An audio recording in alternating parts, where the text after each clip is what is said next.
खुदा बाप और बेटे और उल कुदस के नाम से आमीन। मसीह में आप सब की सलामती हो। बहार कॉलोनी कोट लखपत लाहौर से मैं एंड्रू इसा। मैंने देखा कि मकदिस में से एक नदी निकल रही थी और जहाँ जहाँ बहती थी जिंदगी लाती थी। हमारे लिए आज की पहली तिलावत हिजकिय्याल नबी का सहीफा उसका 47वां बाब 1 से 9 और फिर 12वीं आयत।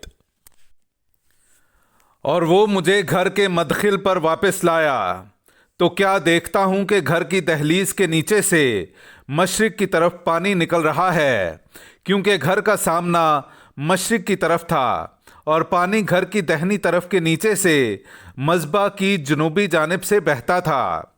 और वो मुझे शिमाली फाटक की राह से बाहर ले गया और मुझे उस राह से जिसका रुख मशरिक की तरफ है बैरूनी फाटक पर वापस लाया तो क्या देखता हूँ कि दहनी तरफ से पानी जारी है। जब वो मर्द मशरिक की तरफ आगे बढ़ता गया तो उसके हाथ में पैमाइश की डोरी थी और उसने 1000 हाथ नापा और मुझे पानी में से गुजारा और पानी टखनों तक था। फिर उसने 1000 नापा और मुझे पानी में से गुजारा तो पानी घुटनों तक था। और उसने फिर 1000 नापा और मुझे गुजारा तो पानी कमर तक था। और उसने और 1000 नापा तो ऐसा दरिया हो गया जिसमें से मैं गुजर ना सकता था, क्योंकि पानी इस कदर चढ़ गया जो तैरने के लायक था। और ऐसा दरिया हो गया जिसे उबूर करना नामुमकिन था। तब उसने मुझसे कहा कि ऐ इब्ने बशर, क्या तूने ये देखा? और वो मुझे ले गया और दरिया के किनारे किनारे मुझे वापस लाया। जब मैं वापस आ रहा था तो क्या देखता हूँ कि दरिया के किनारे दोनों तरफ कसरत से दरख्त हैं। और उसने मुझसे कहा कि ये पानी मशरकी इलाके की तरफ बहता है और अराबा में उतरकर बहीराए शोर में जा मिलता है, और बहीराए शोर में मिलते ही उसके पानी को मीठा कर देता है।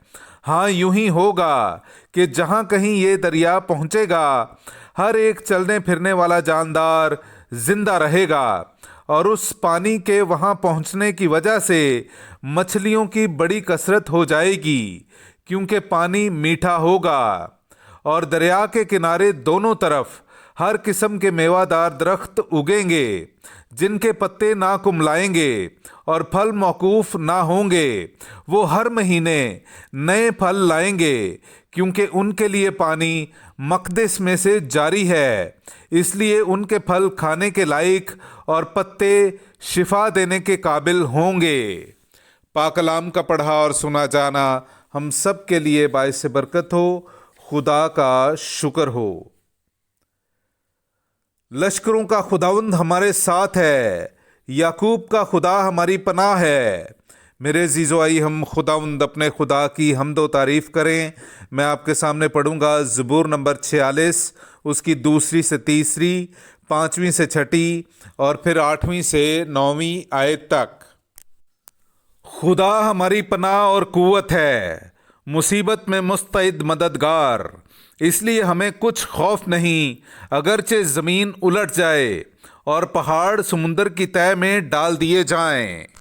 एक ऐसी नहर है जिसकी शाखें खुदा के शहर को यानी हक ताला के अक़दस मस्किन को फरहत दिलाती हैं।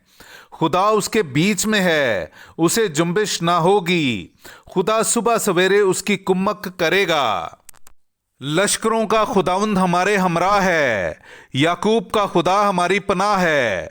आओ खुदावंद के कामों को देखो, यानी वो अजायबात जो उसने ज़मीन पर किए हैं। पाक कलाम का पढ़ा और सुना जाना हम सब के लिए बाइस बरकत हो। खुदा का शुक्र हो। नाराए हम्द। ए खुदा, मुझ में एक पाक दिल पैदा कर और अपनी निजात की शादमानी मुझे इनायत कर। मेरे जीजो आई हम आज का इंजीली इक़्तिबास सुनते हैं।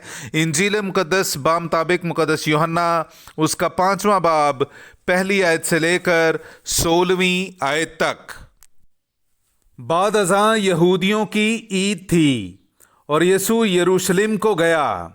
और यरूशलेम में भेड़ दरवाजे के पास एक हौज़ है جو عبرانی میں بزاتا کہلاتا ہے، جس کے 5 برآمدے ہیں۔ ان میں بہت سے ناتواں پڑے تھے، اندھے، لنگڑے اور پز مردے، جو پانی کے ہلنے کے منتظر تھے، کیونکہ خداوند کا ایک فرشتہ وقتاً فوقتاً حوض میں اتر کر پانی کو ہلاتا تھا، اور جو کوئی پانی کے ہلنے کے بعد حوض میں پہلے اترتا، خواہ کیسی بھی بیماری ہوتی، وہ اس سے شفا پاتا۔ اور وہاں ایک شخص تھا جو 38 برس سے بیمار تھا۔ یسوع نے جب اسے پڑا دیکھا اور جانا کہ وہ بڑی مدت سے اس حالت میں ہے، تو اس سے کہا کہ کیا تو تندرست ہونا چاہتا ہے؟ اس بیمار نے اسے جواب دیا کہ اے خداوند، میرے پاس کوئی آدمی نہیں کہ جب یہ پانی ہلے تو مجھے حوض میں اتار دے، اور جب تک میں خود آ پہنچوں دوسرا مجھ سے پہلے اتر پڑتا ہے۔ یسوع نے اس سے کہا، اٹھ اور اپنا کھٹولا اٹھا کر چلا جا۔ فی الفور وہ شخص تندرست ہو گیا اور اپنا کھٹولا اٹھا کر چلا گیا، اور وہ دن سبت کا تھا۔ پس یہودیوں نے اس سے جس نے شفا پائی تھی کہا کہ آج سبت ہے، تجھے روا نہیں کہ اپنے کھٹولے کو اٹھا لے جائے۔ اس نے انہیں جواب دیا کہ جس نے مجھے شفا بخشی اسی نے مجھے فرمایا کہ اپنا کھٹولا اٹھا کر چلا جا۔ تب انہوں نے اس سے پوچھا کہ وہ کون شخص ہے جس نے تجھ سے کہا کہ اپنا کھٹولا اٹھا کر چلا جا؟ مگر شفا یافتہ نہیں جانتا تھا کہ کون ہے، کیونکہ یسوع وہاں کے ہجوم کے سبب سے ٹل گیا تھا۔ بعد ازاں یسوع نے اسے ہیکل میں پایا اور اس سے کہا، دیکھ تو نے شفا پائی ہے، پھر گناہ نہ کرنا، ایسا نہ ہو کہ تیرا حال اس سے بھی بدتر ہو جائے۔ وہ شخص گیا اور یہودیوں کو خبر دی کہ جس نے مجھے شفا بخشی ہے وہ یسوع ہے۔ اس لیے یہودی یسوع کو ستانے اور اسے قتل کرنے کی کوشش کرنے لگے، کیونکہ وہ سبت کو ایسے کام کرتا تھا۔ پاک کلام کا پڑھا اور سنا جانا ہم سب کے لیے باعث برکت ہو۔ خدا کا شکر ہو۔